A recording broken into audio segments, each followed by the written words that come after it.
Today on the Crested Butte is Home podcast, my guest is J.C. Leacock, and if you've been in Crested Butte for long, you've probably seen his work because he is just an amazing landscape photographer, and he's been at it for a long time. So we talk a lot about what it was like starting back before digital was the norm in photography, and what that has meant for photography and where that's taking the industry, so to speak. And we also talk about building guitars because JC is a man of many talents, and he builds guitars, and they're beautiful pieces of art in their own right. But of course, you can play music on them. So I think this was a great interview, and I really enjoyed talking to JC, and I hope you do too. And please subscribe to the Crested Butte is Home podcast on Apple Podcasts or wherever else you prefer to listen to your podcasts. And my name is Frank Consella, and my website is CrestedButteRealEstateAgent.com. So if you have any questions about real estate in Crested Butte or Gunnison, please look me up on CrestedButteRealEstateAgent.com, and my contact info is there. And let's get on with the show. Today on Crested Butte is Home, we have J.C. Leacock. And J.C., thanks for being here, and tell us a little bit about yourself and how you got here. How we got here. I sort of built a relationship with Crested Butte starting in 1987 when I apprenticed for John Fielder, who is a sort of famous Colorado photographer. Anyway, apprenticed for workshops that he used to have here in Crested Butte. He had them. Well, he still does workshops here, but back in the day, back in 1987, he had sort of a publishing empire of his own and published his own books, but also published other photographers from different states. Tom Till from Utah was one of them. A bunch of others as well, but he's probably one of the bigger names that's still around. Anyway, they had these workshops out of Crested Butte, and I sort of begged him to apprentice for these workshops because I didn't have any money at the time, and I was just sort of a fledgling photographer. And so came up here and helped John run these workshops, and got to know all these amazing photographers. And sort of by rubbing elbows with them, I learned how to be a landscape photographer, how to sell landscape photography as stock photography. And I would go back every year and do the same thing I think we did it for like 4 years. So it was a really good experience, but I also developed a lot of connections here in Crested Butte, including Jan Runge and Dennis Johns, who's no longer with us, but who some people who have lived here a long time will remember. And so that's how I got to know Crested Butte, and then over the years just kept coming back, and long story short, ended up here in 2003. Okay. So so this is 1987, so you were coming here for a long time. So how did you decide on photography as a career then? Let's just jump ahead to being a photographer. What were you doing before 1987, I guess? What made you think or decide to to get into photography professionally? I was going to school at UC Santa Barbara and doing a lot of field work as a geography student, and going out to the Channel Islands off the coast of California a lot, and I was photographing like crazy when I was doing that field work. It was a beautiful place, and I had a background in photography via my grandmother and my father were both very involved in photography. So, cool. As a kid, I dabbled with photography quite a bit. And so, then I was photographing out there in Santa Barbara and decided, hey, this is something I want to do. Yeah. And so then I went to a school called Brooks Institute of Photography. Okay, Also in Santa Barbara. At the time, it was a well-known photography school, probably one of the best in the country. And so I went there for 3 years. And it sort of all started there. Wow. Yeah. Wow. So, this is leading me right to where I want to go next. So back then, did you have your own darkroom? Were you doing black and white photography, or strictly shooting slide film and developing it, or what were you into back then? Because this is obviously pre-digital. Right. Back then, I mean, obviously at school we were doing black and white, we were doing everything, but it was all film, yes. And then we, we were shooting a lot of transparency stuff as well, and as part of the classes that I took. But anyway, when I got out of school, I was shooting mostly color transparency film, and I was shooting large and medium format film, and started sort of traveling around and doing lots of landscape photography, and and then start submitting my stuff to magazine and calendar clients, and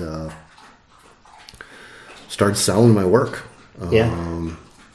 And as a result of those workshops, the aforementioned workshops, I sort of learned from those guys how to market my work, who to market my work to, and in those days it was sort of the heyday of the landscape calendar, the Sierra Club calendar, the Audubon. Those were really popular back then. Sure. And I think, was it 1990 was the first kind of big Earth Day? Was it? Well, I think there was one like in the 60s or whatever. Before the rebirth, the rebirth of Earth Day sort of happened somewhere around then, and all of a sudden that was just hot. There were magazines, there were calendars, there were books. I mean, it was really a good time for being a landscape photographer, and it was also sort of the birth of landscape photography as we know it, because before that there was of course Ansel Adams and Philip Hyde and Elliot Porter, and those guys kind of brought on or kind of introduced the color landscape photography genre, I guess you could say. And then David Munch, who was a big one, still is doing some work, I think. And then so there was this kind of group of guys who started doing large format landscape photography. Okay. Galen Rowell was another guy too. Yeah, him. And he didn't do large format, but he really made it popular. And so suddenly that was very popular, and I was kind of on in that group of guys, but kind of on the fringe. I was a lot younger than a lot of them. And so then in those days, there were tons of calendars, magazines, books, etc., that you could sell landscape photography to. Okay. And how? I had some of these questions later, but how does that work when you sell? So if you sell a photo to a calendar, that's the only time you get to sell that particular print, I assume, to a calendar or a book, or do you still get to? No, you just sell. You just sell the rights to use it for that one for thing. X calendar. Yeah. Okay. Yeah. Okay. So you can sell them over and over again. Yeah. And I guess that was another question I wanted to ask. So we're kind of jumping ahead, but so you do sell things in studios or for other for art dealers and things like that. So how do you determine your pricing on your prints anyway? That's always been something that's interesting. How do you put a price tag on art, I guess? For gallery prints or for publishing? Gallery. We're switching now. We're switching to a gallery. Okay. Gallery, I just you try and keep it as low as you can, but at the same time you got to make money. Right. And you got to cover your expenses, which are usually with gallery work substantial, framing, printing, because of the framing and all that. So we were talking about calendars and how you're developing the business side of things. So this is back in the 80s and 90s, I'm assuming. So you're still shooting on film. So, I mean, how much editing could you do with film in the darkroom and things like that? I know it's pretty easy to do with black and white, but how hard is that to do with color? With color slide film, pretty much zero. That's what I thought. Okay. I mean, some people would try and sort of make a duplicate of a transparency and then, darken it, lighten it if they had to, or they could tweak the color maybe a little bit. Yeah. People got pretty good at that. Some of the labs got pretty good at that. Yeah. In the 90s. But yeah, overall, you just have to nail the shot. Yeah, I was going to say, and you don't have a screen to look at right after, so it's, you think you got it, but you might be totally off. And so what photographers like me would do is shoot what we call in-camera dupes. Number one, so we shoot multiples. Sure. But also shoot, you bracket, what they call bracket. Right, so you're changing your aperture. Yeah. Okay. And so if it was a really, really killer image and you weren't, totally sure of the exposure, and, I used a spot meter and I was pretty confident generally that I would nail it. But, the dynamic range was nowhere near what it is now with digital. So, in fact, slide film tended to be very contrasty film. So, the shadows would block up or the highlights would blow out. So it was really, really fairly difficult to get an image with any kind of decent dynamic range. So that was another difficulty. So you couldn't get the shadows and the highlights necessarily in the same image. It was very difficult. Yeah. So you'd have to kind of know what you were getting into, and that's why light was so important. And middle of the day was generally not something you could do because it was just too contrasty. Yeah. So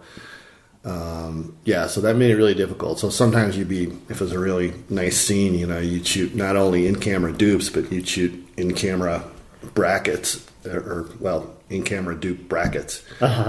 So, you could blow, 10 sheets of 4x5 film pretty easily, which is on one shot, basically. Yeah, which was not cheap to process. Yeah.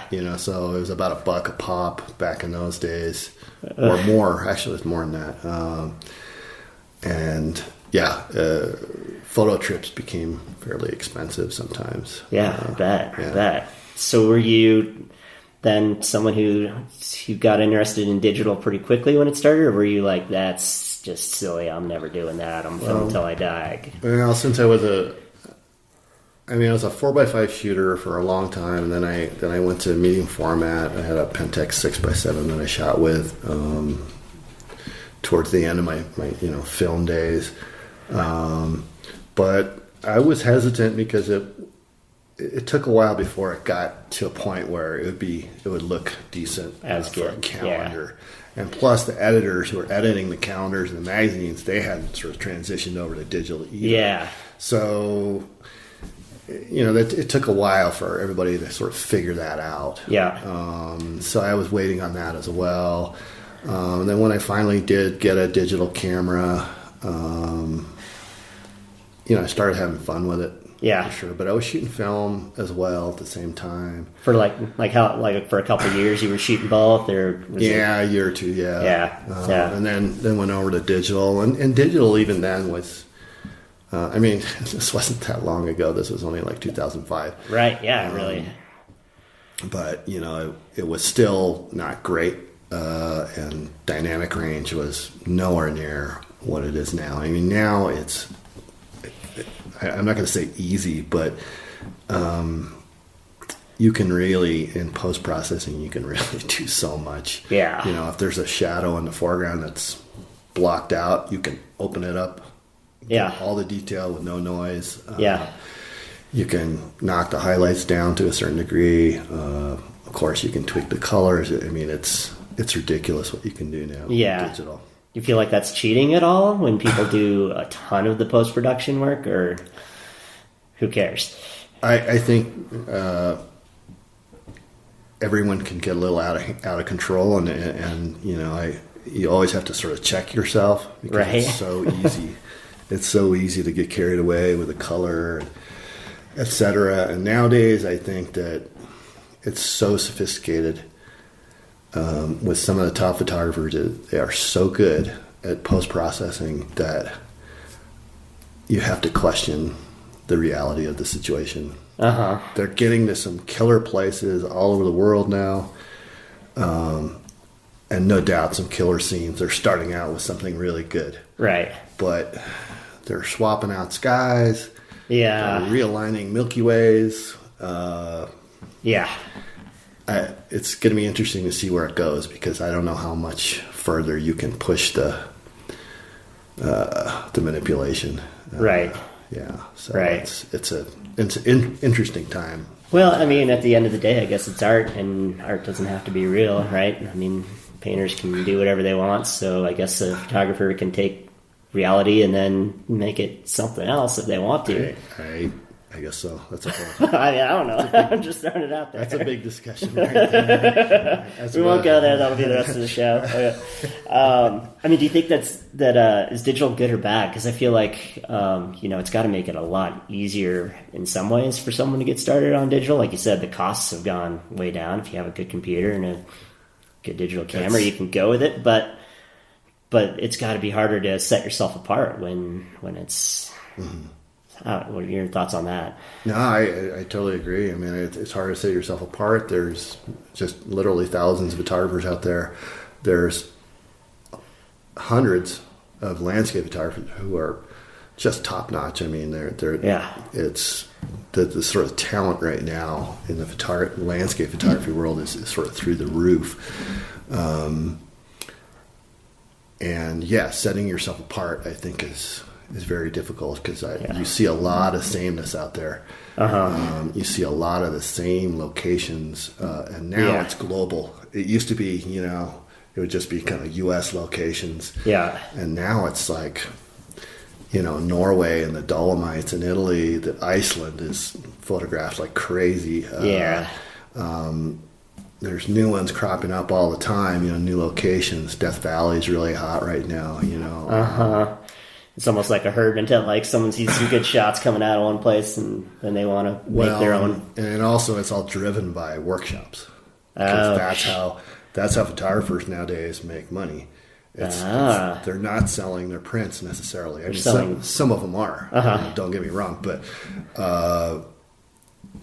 it's almost like landscape photography by those good landscape photographers is just a vehicle to get students to sign up for the workshops.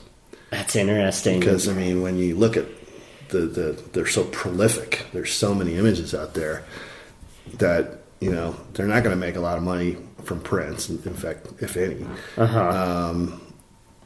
It's like they're on Instagram for a day. Sure. And that's it. Right.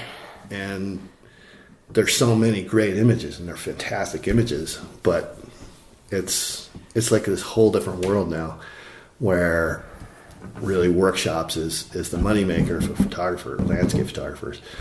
And, yes, there's some assignment work. There's some of them who are big on Instagram are paid for travel. They're influencers, gear, etc. But it seems to me anyway that most of the money is from workshops. And photography is so easy, as you referred to before. It's not easy, but it's not easy. The barriers to entry, I think, is the term that people would use. That's a good way to put it. And because of that, there's just millions of photographers out there now, and a lot of them want to go to ththese places. They want to go to Iceland. They need a guide. They need somebody to show them what to do, logistics of it, and the whole thing. And that. Yeah, it sort of builds from there. Wow, that's interesting. It's not the only industry that's moved that way. I mean, I think I've heard that like music artists at this point, they don't really make money off their CDs or download sales. It's all about the concerts that they do anymore. Exactly. It's really similar, I guess. Yeah. So I have this little Crested Butte niche. Yeah, and I'm very fortunate because I can sell prints. I can sell my work here in this town. Yeah, in the gallery here, and also I have I'm sort of a a fan base, if you will, something like No, that. for sure. People know my name, and it's a Crested Butte thing, and so I'm lucky that I can do it that way. But most photographers don't make a living selling prints. Interesting that you've ever, and that's got to be. There's probably similar photographers to you in a lot of resort towns, kind of with a similar thing, that they've developed a name and there's a connection to that particular place. And exactly. So, well, let's kind of switch subjects a little bit. Like, are you still super driven to shoot after all this time here in Crested Butte, or are there times when you're like, I've taken this shot before, which obviously you haven't, but do you feel like you can get in a rut? Maybe is my question. Yeah, I mean, it's definitely. That's definitely a factor. I mean, sometimes it's a little more difficult to be inspired. When say the trees aren't leafed out, or I definitely sometimes am less inspired than I should be. It's a beautiful place all year round, and you tend to think about, okay, is that going to sell? Right. And that's a bad rut to get into. Yeah. And Instagram actually has been great for that, because you can share these images with people. You're not selling them per se. It's not a marketable photo. But...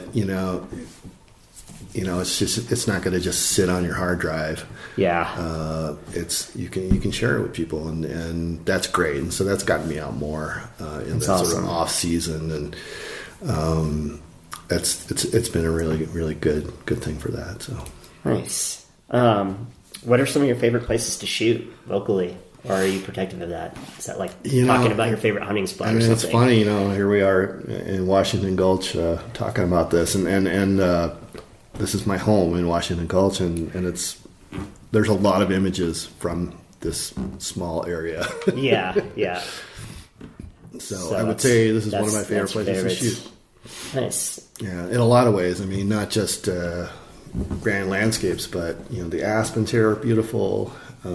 In the fall, they're beautiful right now. In the spring, they're sort of up close, more intimate scenics to be found in Washington Gulch. There's great wildflowers. There's great big scenics, and it's sort of amazing. Yeah, what you can find here. You can get up into those like kind of subalpine meadows so quick from here. Yeah. And it's the same in other drainages. Yeah. Around Crested Butte as well, but this is the one where I live. So right. Well, that leads us into this next one really easily. Usually with these interviews, I do my own little thing and do what I call the Crested Butte Real Estate Minute. But in this case, your home is actually for sale. So how about you do the Crested Butte Real Estate Minute and tell us some of your favorite things about your home and about living here in Meridian Lake? I think the best thing about it is how quiet it is up here. And, a lot of people want to live in town, and no doubt town is awesome. It's one of the sweetest little towns in the world. And you can, if you live down there, you can walk and bike everywhere in town, restaurants, bars, etc. But I have to say that when I spend a lot of time in town, say down in the gallery, coming back up here and sitting on the deck with a beer or whatever, it's just brings me some solace, and I think that's one of the great things about it. And it's a great neighborhood as well. A lot of good people live up here. Yeah. Sort of mini community. Yeah, it absolutely. Yeah, there's quite a few full-time residents. It seems right close to you. Then of course the access. I mean, just hop on the bike and you're on Snodgrass Trail in minutes. In the winter, same thing. You can just pop on your skis and go up the Gulch. You can go up Conies if you want, if you're into that. There's, great hiking, great biking. If you want to access four-wheel drive roads, they're there. Yeah. You didn't even mention Long Lake, which is... Long Lake, of course. Which is a really cool spot. Yeah, and that is literally from my house, 5-minute walk. Yeah, you don't even have to get in a car or anything. Yeah. So, all right, well, let's let's switch subjects actually completely. And not only do you are you a photographer, but you have been you play guitar, and you also have been building guitars. So let's talk about that a little. So I guess how long have you been playing guitar? We'll start there. I've been playing guitar on and off since high school, but okay. I've never been that serious. And yeah. I mean, I guess I'm more serious now than ever, but still, I'm not a great guitar player. Fair enough. So, and then you decided to build your own. So, how did you decide to take that project? I just I had this guitar for a lot of years, and it never sounded that good to me. And I started getting back into it a little bit, and then I was like, okay, I'm gonna buy a new guitar. So I bought a new guitar, and that one was cool. And then it was just kind of this process where you just kept wanting more, and a lot of guitar players, owners go through this. It's called GAS, Guitar Acquisition Syndrome. Oh, yeah. Okay. Which you probably have with cameras too, right? A little bit. It's not quite as bad, but yeah. So you have a guitar and you're not quite satisfied with it, so you sell it, you buy another, and there's a lot of guys and gals in this country who do that, who are just completely addicted and are buying and selling guitars constantly. Anyway, so I was. Sorry to break in, but is that because of the aesthetics of the guitar or how they sound? You always like. I'd say both. Yeah, I'd say both. How they play. Yeah. As well, playability. So anyway, sort of got into that process, and then heard about this guy who was teaching people how to build guitars in Denver, and looked it up and decided, okay, I can build my perfect dream guitar with this guy's help, and which really wasn't the case, but through him I learned, his name is Robert O'Brien, O'Brien Guitars in Parker, Colorado. And anyway, built a guitar with him, and it turned out to be an excellent, excellent guitar. But then I was just hooked. Yeah. And after that, it's definitely an addiction. And so I, started acquiring all the various tools to build guitars and have a shop downstairs in the garage. And I think I built 9 or 10 so far. Yeah. And it's again, it's an art. Yeah. I mean, it's a very creative process. There's a lot of different aspects to a guitar that the wood used, the inlay, the shape.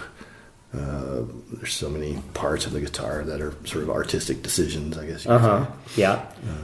And then when you string it up and play it, it's an amazing experience always.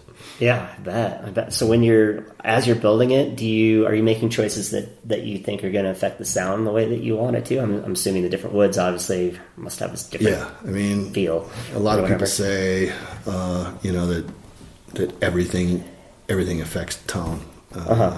And definitely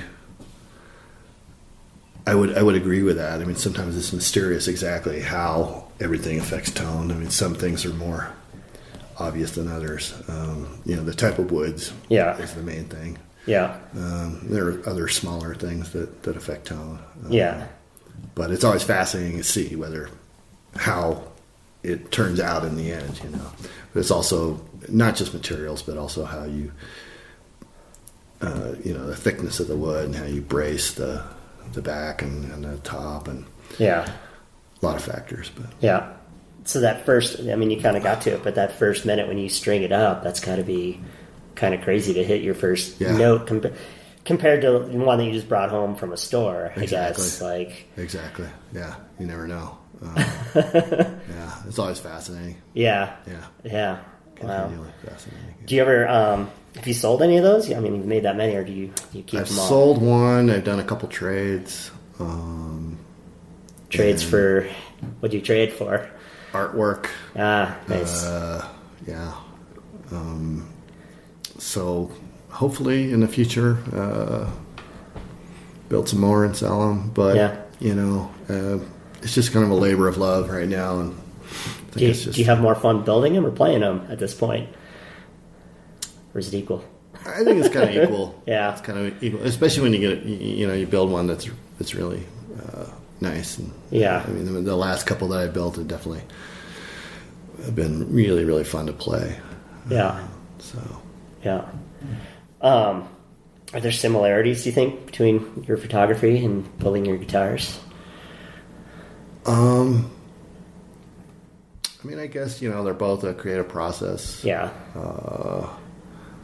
And there's some degree of satisfaction, when you pull one off, so to speak. Right. Whether it's a great image or a nice guitar. So definitely similarities there, and just kind of keep your creative juices flowing. It's nice to have something else as well to go back and forth between the guitars and the photography. A little more hands-on, but still. Yeah. Guitar building is a real problem-solving process, and that I think is way different than photography in some ways, anyway. Yeah. I guess photography has some problem-solving as well in a different way, but I would think a lot of the problem-solving with photography is post-production, like we were talking about. A little bit, but it's also kind of on a given, say, evening or morning when you're out shooting, what's going to work. Right. Given the conditions, given the light, the scenery, the wildflowers, whatever, what's going to work, and I think a good photographer can figure out where's the best place to be for this shot. It's going to incorporate all those elements. Yeah. But that's a different kind of problem solving, and problem solving with guitars or carpentry in general, I think, is how do I fix this? Right. Right. How do I proceed? Yeah. Yeah, for sure. All right, well, let's start wrapping it up a little bit, and we've kind of touched on this a little bit, but Crested Butte is home for you, so why do you choose to make Crested Butte your home? I mean, I think the reason we came here was, the activities, the outdoor activities, but also the beauty of the place, and then the community, I think, is really that one always comes through. Yeah, one of the most special things about the place, and it's a unique, beautiful, amazing place.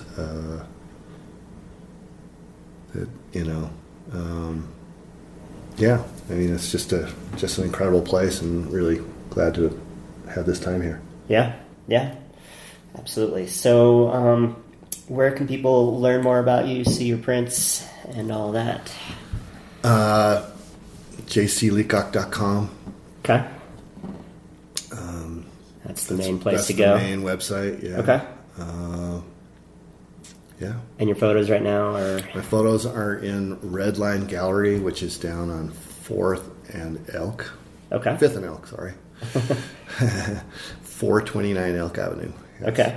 All right. And is there anything I should have asked that I didn't? I can't think of anything. Okay. Okay. And the one final question that seems to stump everybody, who else should I interview? Okay. All righty. Well, as we discussed before, I think John Murphy, an amazing metalworker artist in town. Definitely. And sort of a Crested Butte fixture. He is, for sure, for sure. Okay, well, thank you so much, and I'll see you around. All righty. Thanks, Frank.